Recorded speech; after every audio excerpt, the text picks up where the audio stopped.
Hi, everyone. Welcome. Thanks for being here. We're going to go ahead and get started. My name is Margot Parmenter, and I'm the events coordinator here at the Hub City Bookshop. We're so excited to have you join us tonight for a conversation about author Charles Dodd White's new memoir, A Year Without Months. Before we get into the main event, I'm going to do a brief intro of our bookshop for those in the audience who might not be familiar with us, and then we'll make our way to talking to Charles about his book. The Hub City Bookshop is a full-service independent bookstore serving the vibrant literary community of upstate South Carolina. We're a part of the larger organization, the Hub City Writers Project, which is a nonprofit whose mission is to cultivate readers and nurture writers. We do that by publishing original titles through our press, as well as by sponsoring literary programming in our community, including writers' workshops, book clubs, and author conversations just like this one. If you want to find out more about any of our upcoming events, please head to our website at hubcity.org and sign up for our newsletter. Without further ado, I'll introduce Charles. Charles Dodd White is the recipient of the Thomas and Lily D. Chafin Award for Excellence in Appalachian Literature, the Appalachian Book of the Year Award in Fiction, the John Ritchie Fellowship from Lincoln Memorial University, and an individual artist grant from the North Carolina Arts Council. His novels are How Fire Runs, In the House of Wilderness, A Shelter of Others, Lambs of Men, and the story collection Sinners of Sangamon County. He teaches English at Pellissippi State Community College in Knoxville, Tennessee. Did I get that right, Charles? Pellissippi?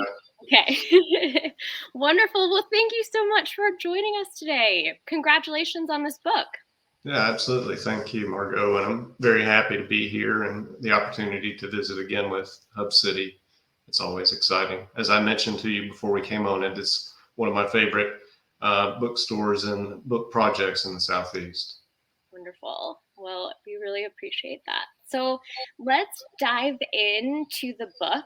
I mentioned to you before we came on that I am an outsider. I'm not from the South, but I live here in what I think would be called the South now. And as far as I can tell, there are a couple components that make something quote unquote Southern writing. And I want to throw them out at you because I think they might align or overlap with some of the themes of this book and see what you think. The first one is nature or the land or some place, and not like a cultural sense of place, like an actual real physical rooted sense of place. Does that sound viable to you? Yeah, I mean, I think so. It's one of those, whenever you get into the question of what is Southern literature, I think probably if you ask 10 people, you'll get at least 9 answers.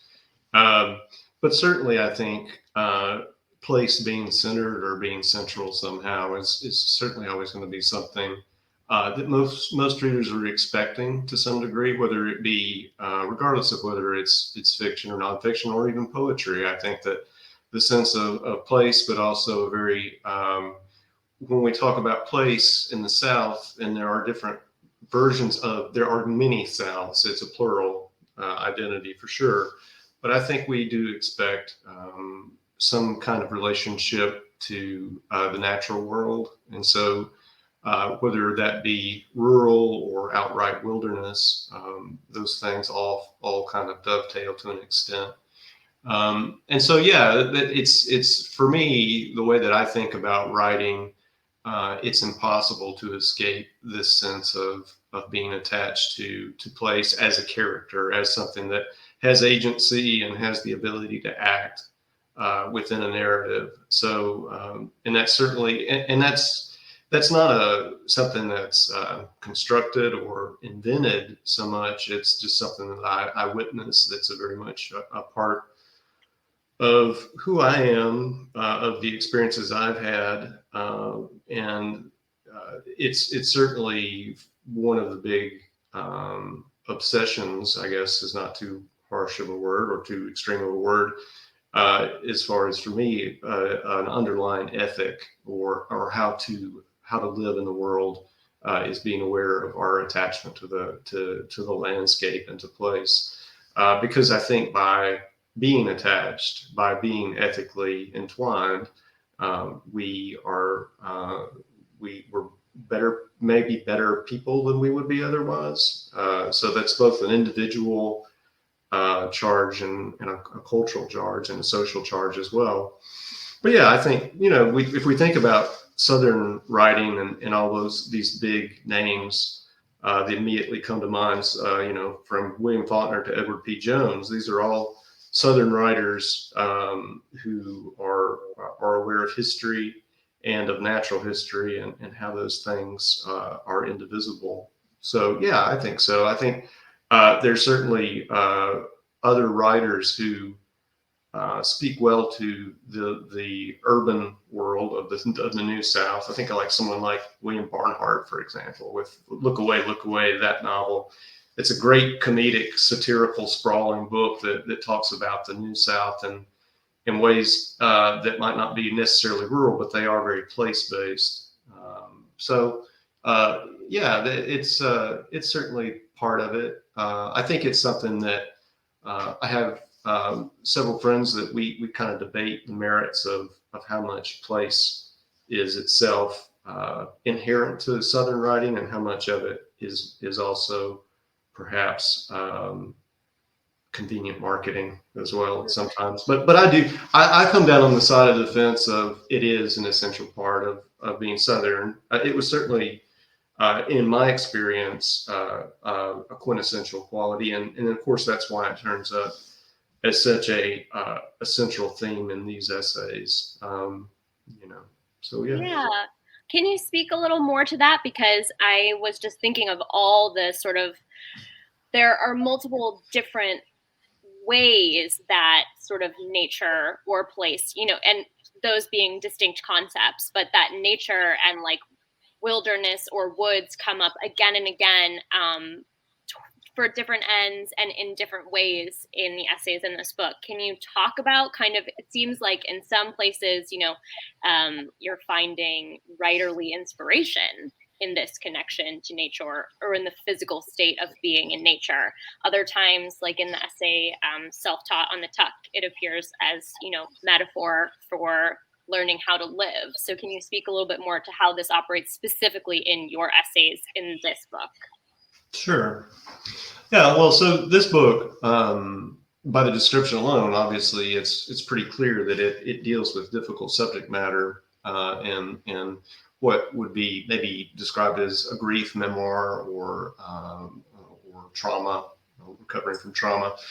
And so looking at the natural world becomes very much a prism of understanding the self, but also stepping outside of the self in an effort to make sense of kind of an existential, here we find ourselves, how do we go on when all these other things are collapsing around us? So for me, the specific relationship to the natural world is tied up in a lot of family history, a lot of family experiences that are themselves problematic or troubling. And so I think that reflects in my depiction or portrayal of the natural, what nature is. It's not a romantic portrayal. I mean, there are times, like you say, that it's a place where you can draw inspiration or solace from it, but it's a very cold or severe reality as well. And I think that's something that's always foregrounded in what I'm trying to show. So for me, it's one of the experience I had, and I'm not a religious person at all. And I think I may be in one of the essays, I probably say something to this effect. But one time I was aboard ship out in the Pacific in really rough seas, and it was the first time I had really been in the ocean, we were deep, well out to the ocean. There were no shore or anything in these heaving seas, and there was a moment where I realized at the time that if you are not awed and in fear of this thing that you're seeing right now, it's a kind of blasphemy. To me, that's a truer blasphemy than anything that would be in a church house or anything like that. that kind of, and of course, many years later, I went to school and learned about the sublime and what that meant to be in the grip of something that was equal parts admiration and terror. And I realized that that's something that nature is inherently a part of for me. And so this book is an effort to reconcile this the individual psychology or the individual journey that I've made as a father, as a son, as a husband, as a friend, and to understand that in the context of this kind of magnitude of what we all find ourselves in, but trying to hopefully step outside of, again, anything that is overly romantic or false. And romanticism isn't necessarily false, but it is imposing a certain narrative on the chain of events. And of course, that's important to keep in mind, that has meaning and truth as well. But I think the day in, day out relationship to the natural world is it's we are human animals at the end of the day, and I think I can take a great deal of comfort from that, in the same way that someone else may take comfort from religious faith. I take comfort from the magnitude and the isolation of the individual. It's just that we're all wired a little differently, I suppose. You mentioned just now the sense of romanticism as perhaps, sometimes problematic, but sometimes problematic, sometimes illuminating, but always an imposition of narrative. And you also mentioned that it wouldn't be inaccurate to call this fragmented memoir perhaps a grief memoir. And I think it's a very human impulse to impose narrative on our lives, right? And I just wonder what you think about, perhaps the extent to which, when you were writing this, did you feel, what was it like to work your way through that grief, that loss, with a sort of narrative impulse? Or would you say that it was not a narrative impulse, that you were, writing fragments, so to speak? Sure. Well, yeah, and I like and I've noticed that a lot of people are writing these memoirs that are deliberately fragmented. I've seen a number of them recently, and I think the reason that it is suited so well to this type of writing is because the nature of memory itself is broken often. There's a failure of continuity at times, and so it was to go back to a romantic. Who is it? I'm thinking it was Shelley. I think it was not Shelley. It was Coleridge with all of his fragments, his romantic fragments, and the idea that those were themselves deliberately fragmented to reflect his own impressions of the world. So as far as trying to look back in a life and writes how, as truthfully as possible, it's certainly there is a narrative of a kind. I'm not saying that there isn't, because with writing about grief or anything that's particularly difficult, I don't think, and I think that this can be counter to maybe a lot of people's impulses. If you go through something really hard, it is therapeutic to sit down and write about it. I know that to be true. However, I think when you sit down to write a book about that experience, you need to have internalized and dealt with those issues of grief to an extent in a different way before you then sit down, because you do need to remember that you are working with a piece that is intended to be published and then consumed by others who are there working through this with you, like a counselor would be. So that's one aspect I would say that I would keep in mind, is that it's something that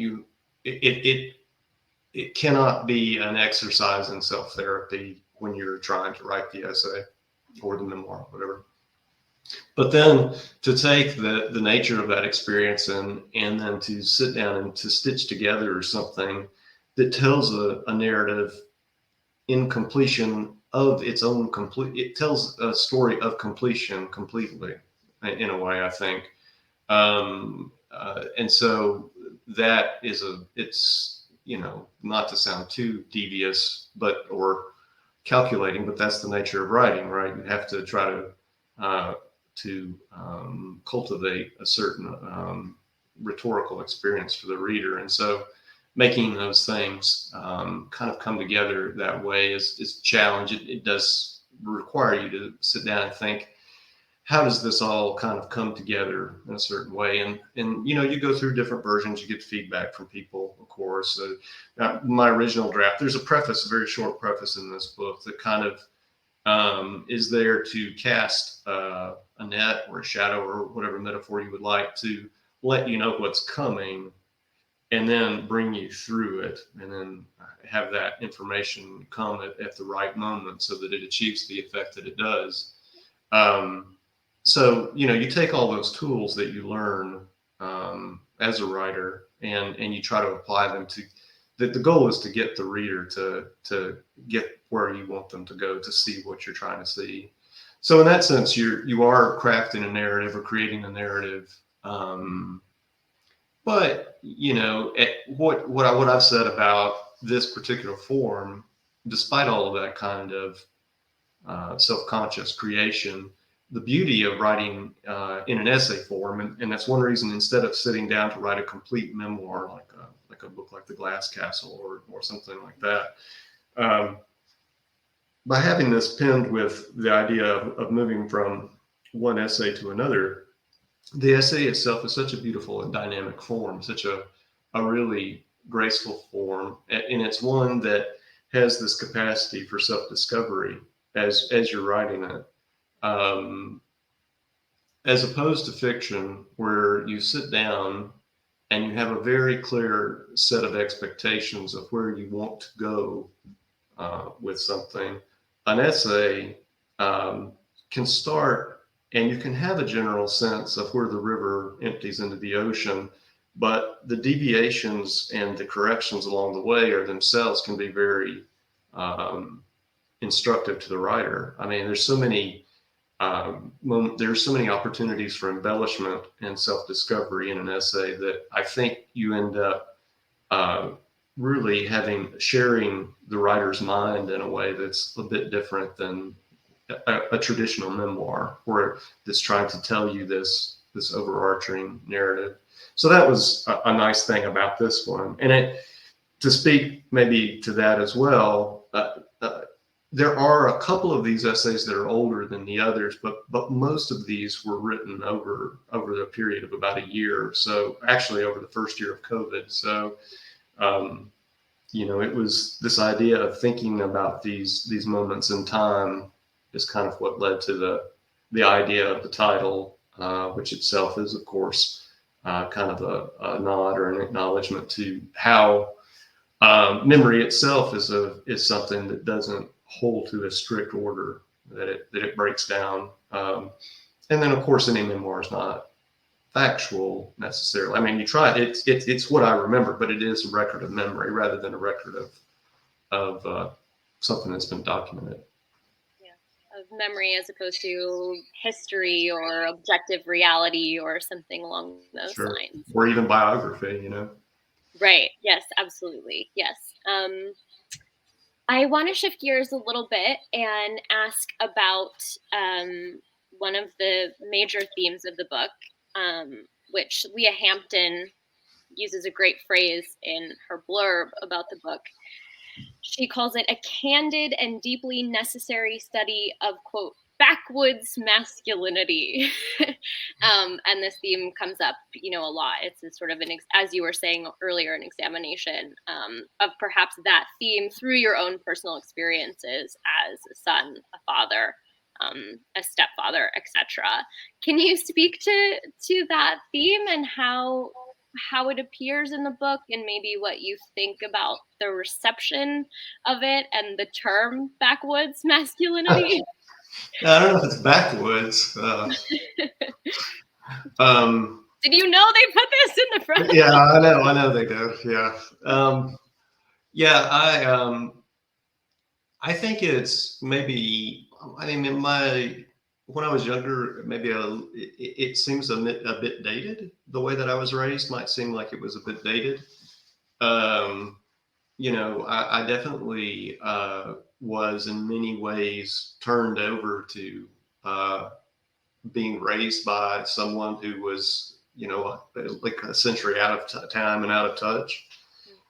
So in many ways, despite this happening in the 80s, it could have probably easily happened in the 50s or the 40s even.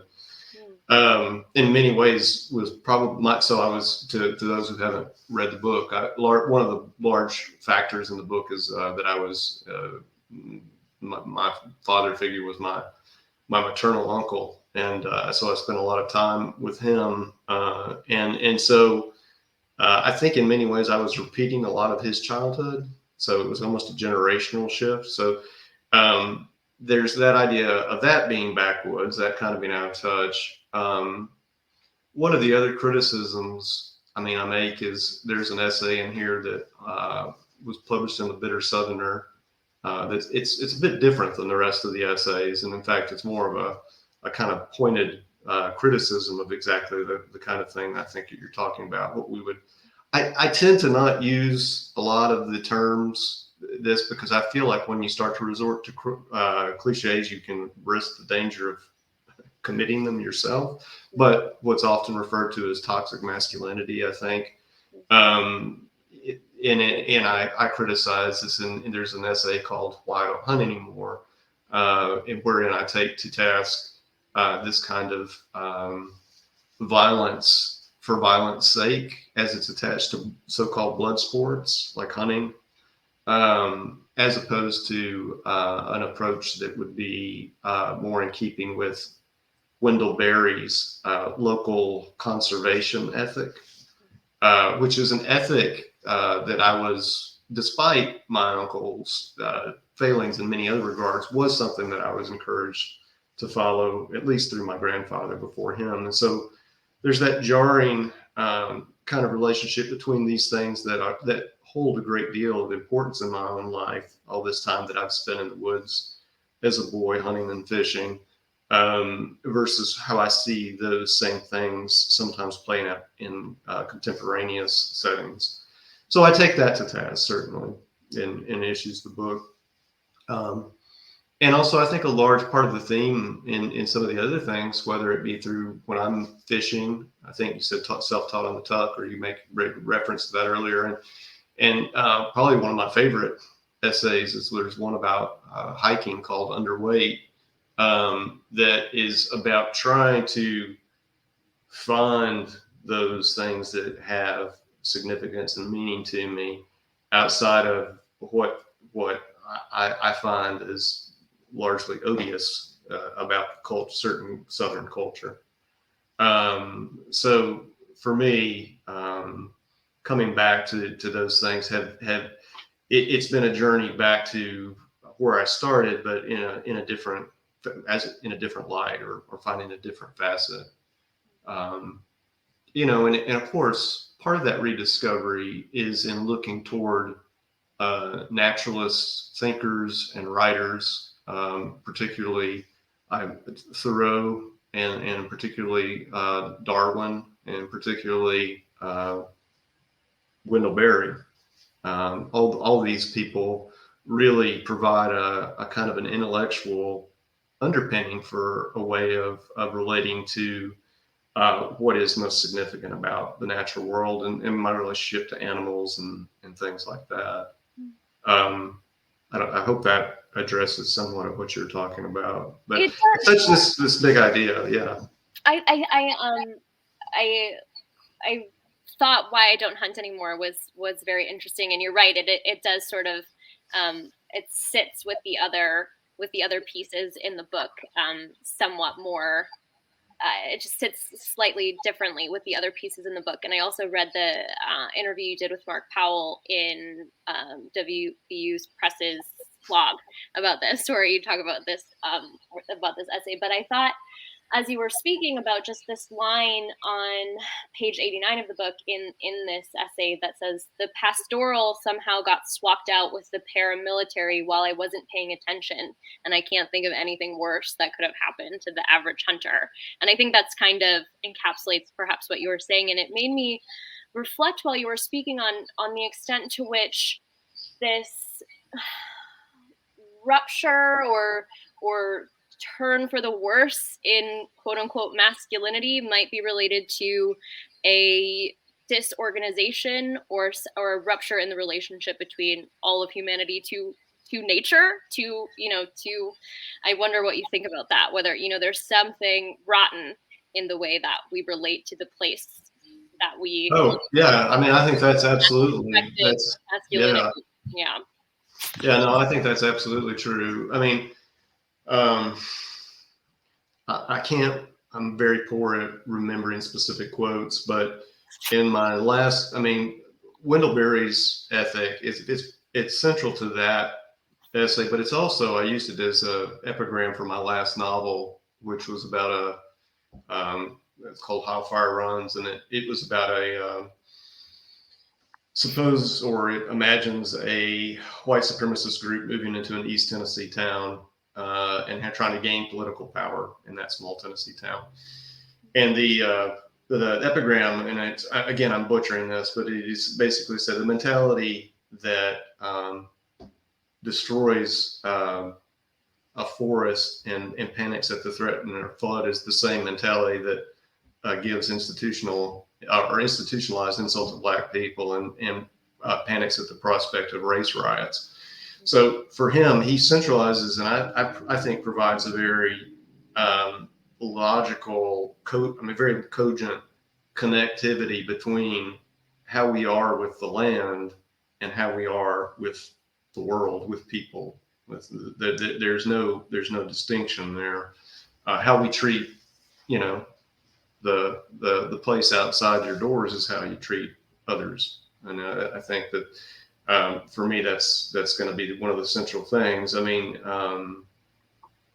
all these great eco-critical writers, or even if you want to go back to Appalachian writing, look at Robert Geit's novels about Eastern Kentucky and the way in which Dawn Jewel is essentially part of the place she comes from, and it's an ethic that's it's political, but it's also personal, and I think that that's something that we should all strive to.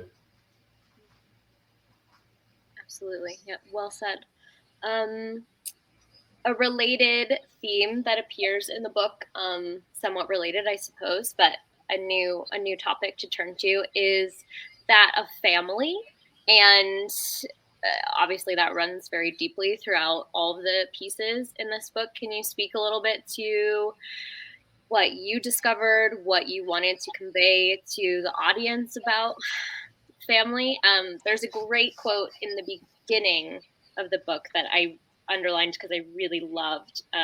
You write, "It is so dangerous to become shaped by our family history.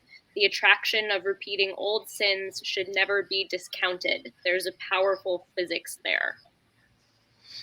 Yeah. So, I mean, family is an interesting thing to think about as far as what that even means. I think, certainly there's blood relation and blood kin. But there's selective families, the families that you generate over a lifetime. I think the big problem with family is, of course, you're often related to people that you would otherwise not really get along for any other reason.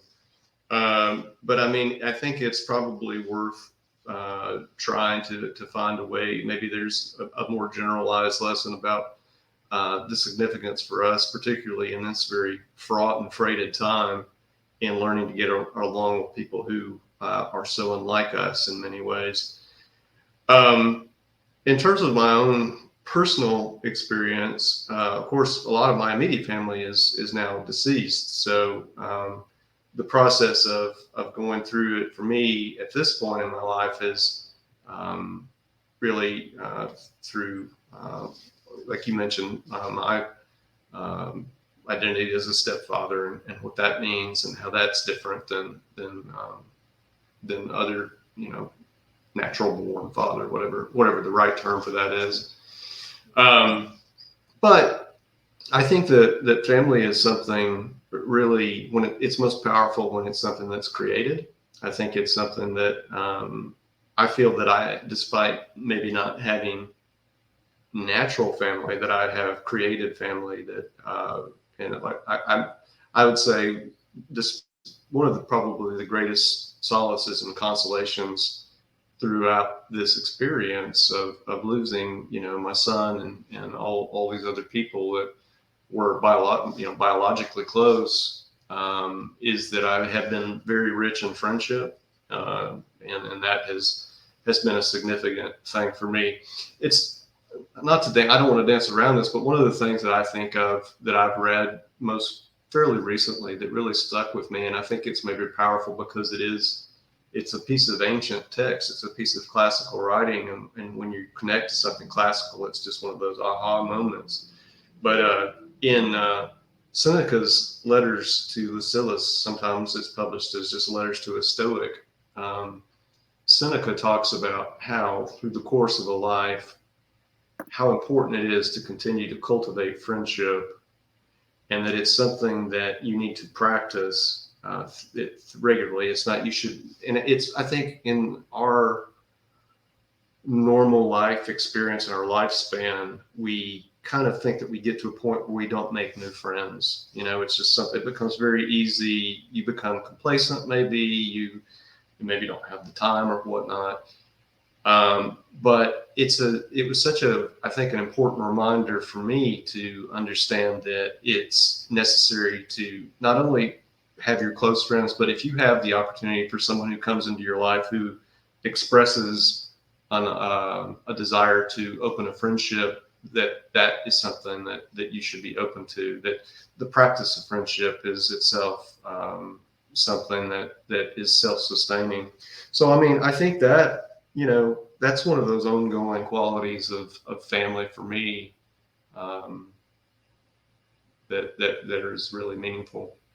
Uh, but yeah, I mean, the other aspect that you mentioned too, in terms of the book itself, of course, coming to terms and reckoning with both the good and the bad of the people that have played a vital formation of your own personal history is significant.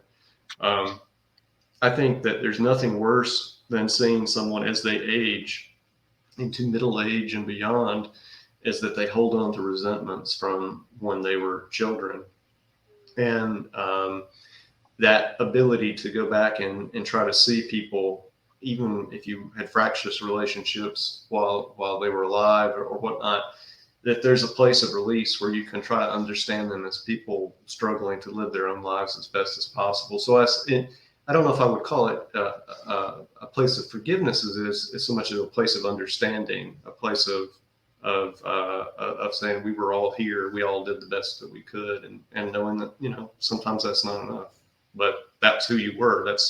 And I see that person for who they were. So that seems to be it seems to be a significant part of both. I see both of those strands in the essays in this book. So I see the strand of sort of trying to contend or grapple with those people whose decisions shaped you against your will, for lack of a better way of saying it, family, the people that you happen to be stuck with because you were born with them, and then being shaped, coming to terms with being able to contend with those family relationships and then being shaped by the family and the friends that you chose. There are several essays that really speak to the power of friendship, which I thought were really beautiful. So that's a wonderful thread and theme through this book. A little less heavy theme that nonetheless I think is probably interesting to most of the people who are watching this interview is one of kind of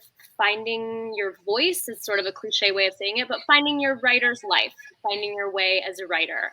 I saw that come up. There's a portion in What We Gain and the Hurt where you talk about finding the story that you wanted to write, finding the character after years of sort of knowing that you wanted to be a writer, but not having perhaps your particular voice. Can you speak a little bit to that, especially because there's writers watching, people who are probably still in the midst of trying to find their voice? Yeah, sure. No, yeah. So yeah, that one. I would say generally, it's one of those things that I actually like talking about the most because the idea of who you are as a writer, I think there's a lot of anxiety around at what point are you ready to publish or at what point are you ready to start sending things out. Um, and I think, one of the maybe biggest points of relief that I've ever realized or felt or seen was that you can't help but write how you will write. Um, there's this sense that as you, and rightfully, I think most people spend a lot of time reading and thinking about what kind of writer they want to be. And that can be, it can be very imposing at times. It can be intimidating. But when you start to write and think, invariably you're probably going to at times stray into imitation. I mean, it just simply happens. I know that was one of those things that I saw as a weakness, and I really, looking back, realized that it was not. It's simply a step along the path. You do tend to write like the people that you admire, and then, but you'll never be that person. If your favorite writer is Toni Morrison, you can try to write like Toni Morrison all you want to, but you're never going to be Toni Morrison.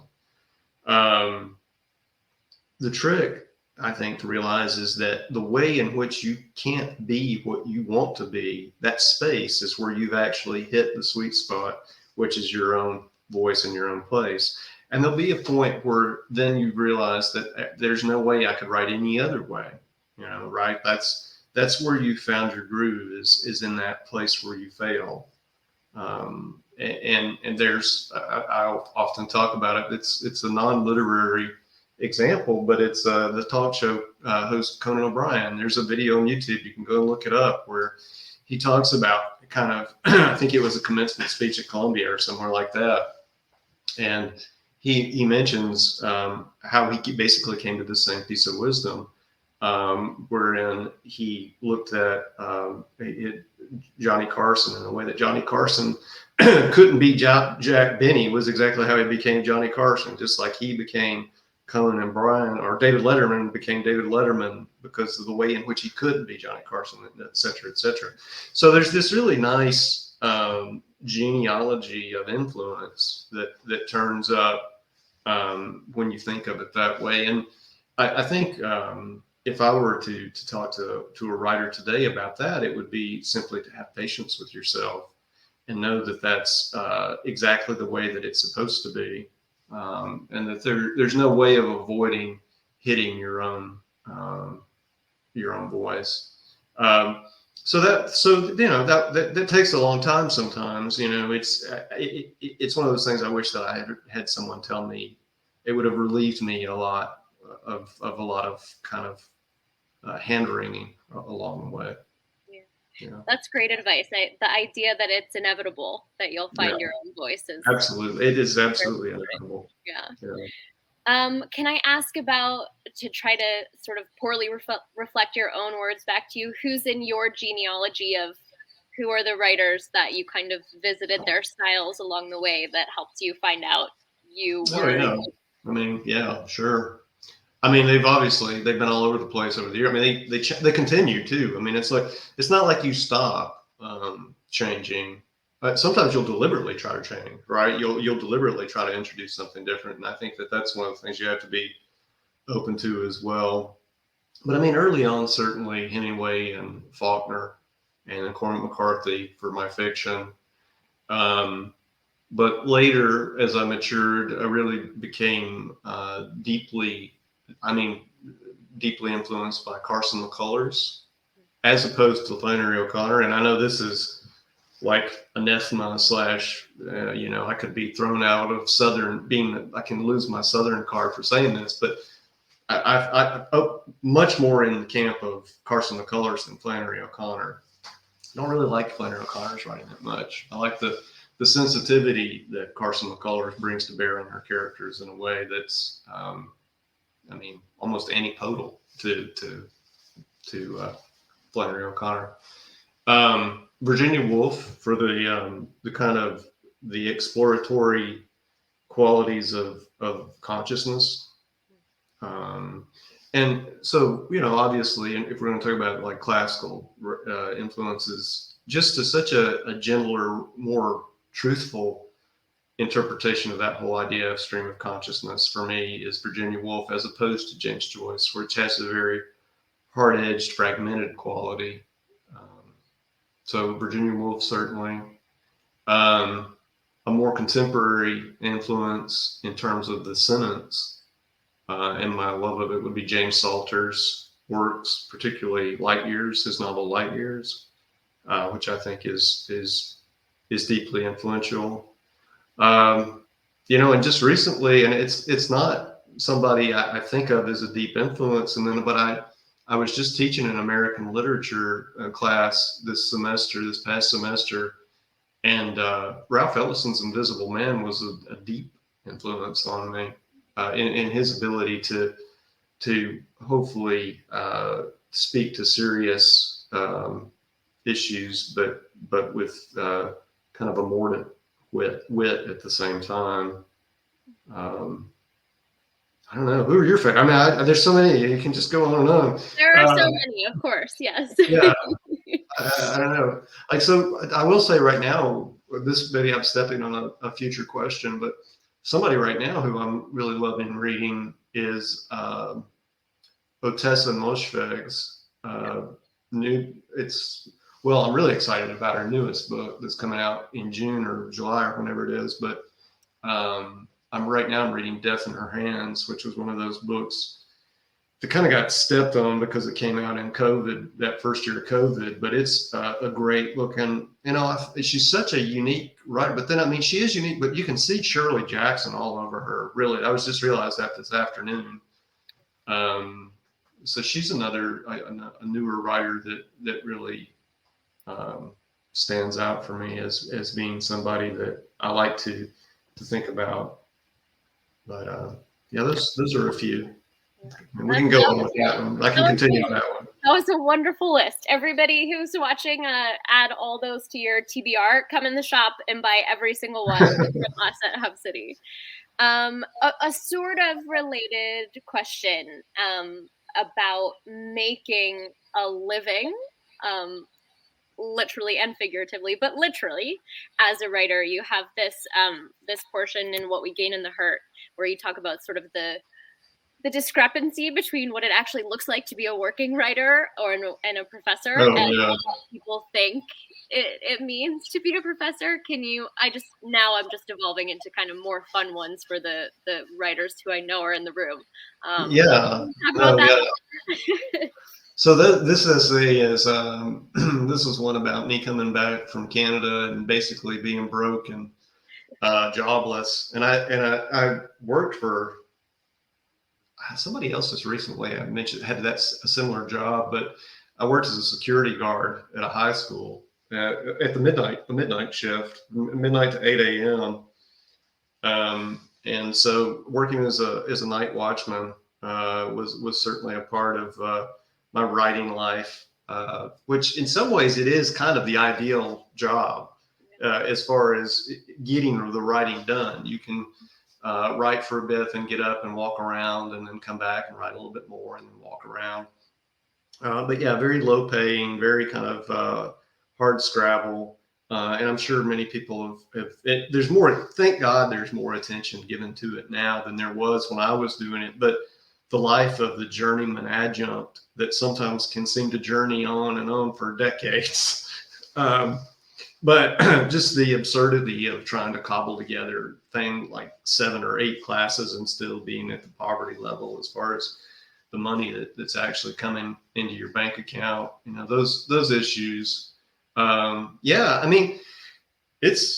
You have to really want to do it to keep with the writing And then there's just so few positions. And I mean, I teach at a community college here in Knoxville, and whenever we have a new full-time position opening, we have about 150 applications for each position. So, and, many people are qualified. They don't even get an interview. So it's just so as a result, we all, many people in the writing field certainly end up in these kind of absurd situations. But I definitely I did a little bit of freelancing, kind of under the table freelancing at times, for ridiculously low amounts of money. But I think as far as what it looks like, it's there's another book. Here's a good book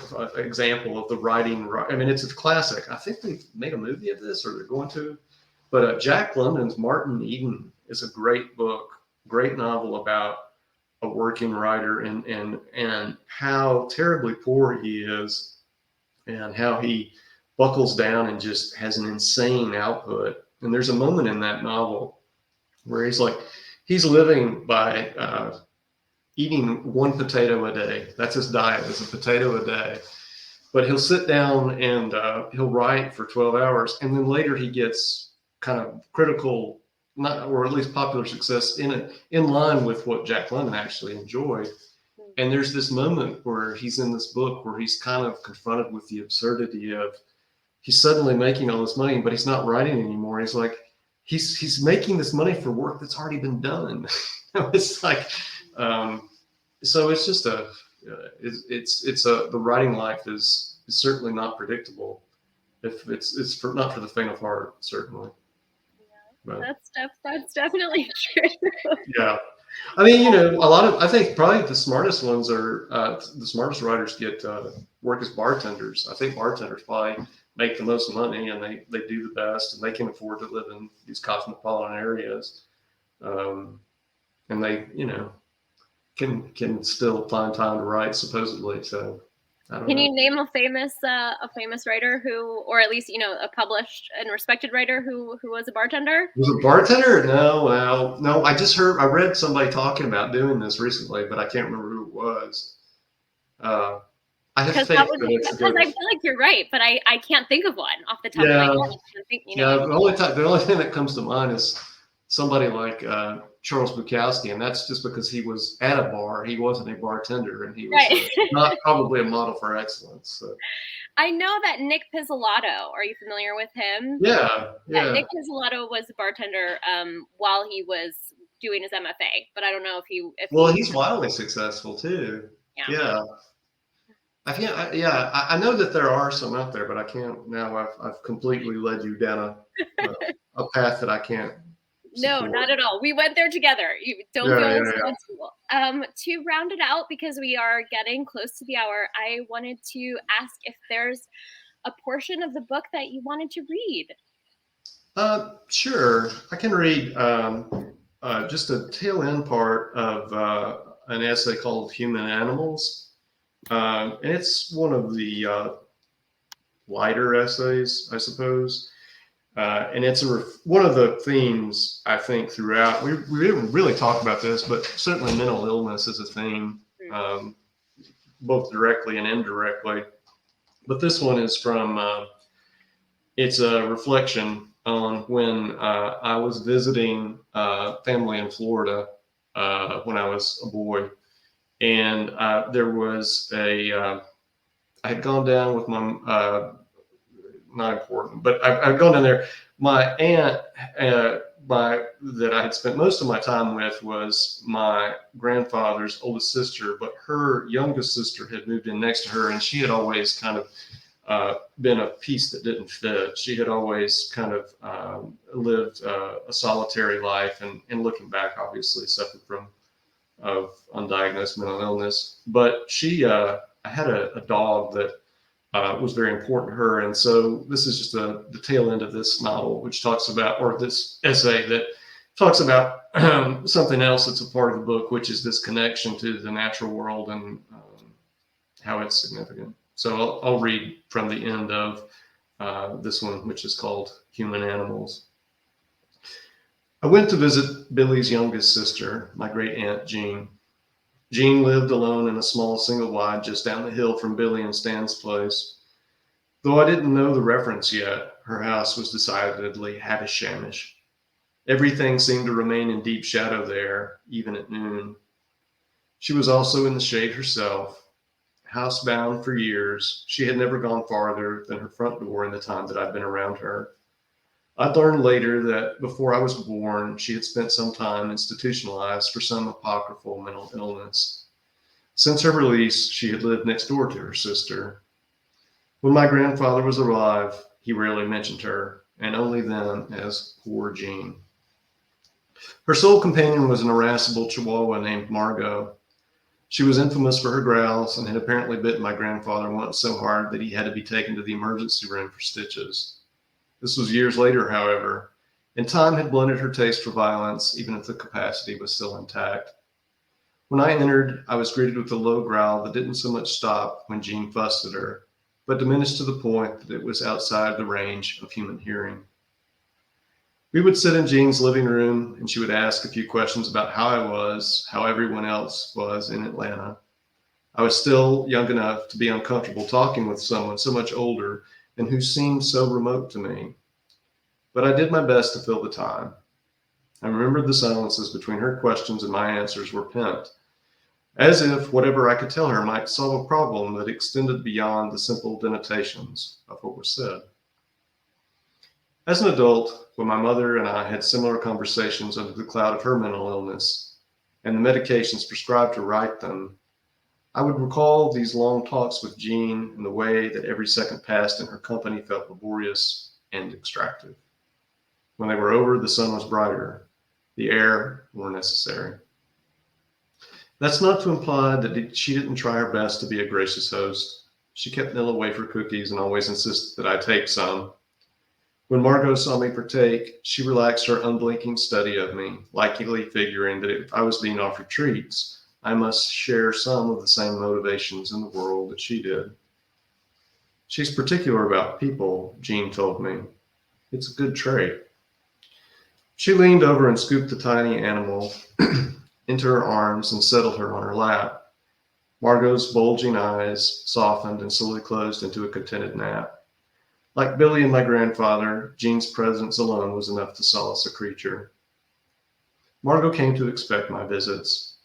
This didn't mean she warmed to me exactly, but her growls began to lose some conviction. In turn, I lost some of my nerves as well, and the visits passed a bit more smoothly. Eventually, Jean asked if I would like to open a can of dog food and set it on the floor. I wasn't enthusiastic about the idea of doing so, but also too embarrassed to refuse. When I put the dish in front of her, Margot looked past her better judgment. She dove right in. At the time, Jean's life seemed, through my boy's eyes, as patently odd, but as I've grown up, I've come to understand how common her predicament was. She simply didn't fit. She was a piece that refused placement. The role of what was impolitely termed as spinsterhood ground her down over the years, and yet she had deep love, reciprocated in its way. She and Margot developed real tenderness and understanding between them. By sharing Margot with her timid great-nephew, she attempted a bridge of sorts, though I wouldn't understand its importance until many years later. Through all those years of relative isolation, Jean had lost the ability to reach out to the world, sealed away by her fundamental difference. Her only window into another heart was through those years holding that ill-tempered Chihuahua. By having me feed her, Jean wanted me to understand that another creature thought her worth protecting, and wanted me to understand that I could be part of an understanding between them. This boy means you no harm. He's kin. And I believed Margot trusted Jean enough to let me be, whatever trust might mean to a prickly dog with a soft spot for kibble.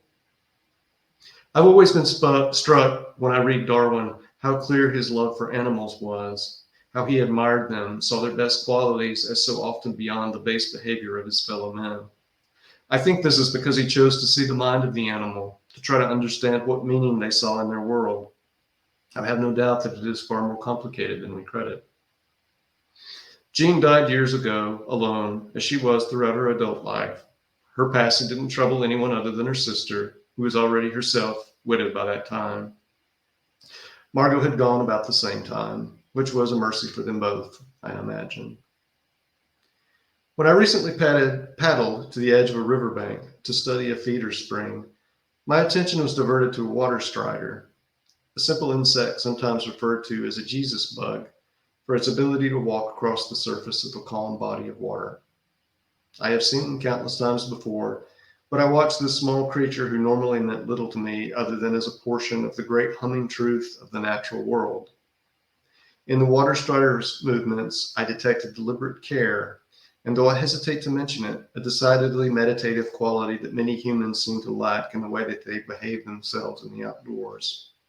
I was drawn to this fellow animal and reminded once more of the multitude of minds that continually surround me and how they must allow some tolerance for one another's inevitable misunderstandings. I wondered what advantage we might find in such mutual grace. Thank you, Charles. That was so wonderful to hear that reading, and what a wonderful thought to close on. I think what a beautiful insight to close on. Nobody is being brave enough to ask a question, so I will ask one final question. Are you working on something new? Yeah, I'm working on a new novel that's about it's not a happy topic. It's about gun violence in America, which is always perennially appropriate and topical. Yes. Yeah, it's always topical. So I've started that, and I'm working on a poetry collection as well. So we'll see which one actually reaches completion first. I'm not really trying to rush either one of those at the moment. Just kind of letting them develop in their own time. Wonderful. Well, we will look forward and hopefully to whatever does come from you next. And thank you so much for being here today. It was really an honor to have you. And thank you, everybody, for listening. This will be available. I just want to remind people, if you had friends or other people who wanted to tune in but weren't able to, this recording will be available here at this link. It will live here, so you can drop the link to other people who might want to see it. It will also live on Hub City's YouTube page after I upload it tomorrow morning, and it can be shared there. So thanks for being with us. Have a good night. Thank you. Thank you, Margaret. Thank you, everyone.